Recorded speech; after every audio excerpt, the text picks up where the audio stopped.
এই যে দেখো রান্না হচ্ছে, আর এই প্রথমবারের জন্য আমাদের জয় মা তারা ক্যাটারের রাঁধুনি দেখানো হচ্ছে। মুখ দেখায় না, খুব ক্যামেরা চাই। তো এটা কি বানানো হচ্ছে? ফিশ ফ্রাই, তাই তো? একটু জোরে বলো। আচ্ছা, এবার এটা হয়ে গেছে ভাজা নাকি আরেকবার হবে? এটা হয়ে গেছে। তো এটা এখান থেকে আমরা খেতে পারবো তো? ঠিক আছে, তো আমাদের দেবে, এবার আমরা খেয়ে দেখবো কেমন হয়েছে। এই যে দেখো নামিয়ে রেখেছে ফিশ ফ্রাই। এখন ধরতে পারবো না, এখন প্রচণ্ড গরম আছে। এই যে দেখো তোমরা ফিশ ফ্রাইগুলো দেখতে পাচ্ছ, একটা ফিশ ফ্রাই আমার হাতের মধ্যেই রয়েছে। এটা ব্রেড ক্যাম্প দিয়ে বানানো, আর এটা সাইজটাও তোমরা আশা করি দেখে বুঝতে পারছো কতটা বড় রয়েছে।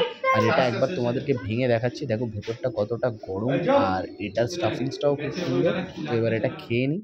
খাবারের টেস্টটাও কিন্তু যথেষ্ট সুন্দর, বেশ ভালোই মুচমুচে আছে। আর এটা তোমরা পেয়ে যেতে পারো ওয়ান অ্যান্ড অনলি জয় মা তারা ক্যাটারারের কাছে।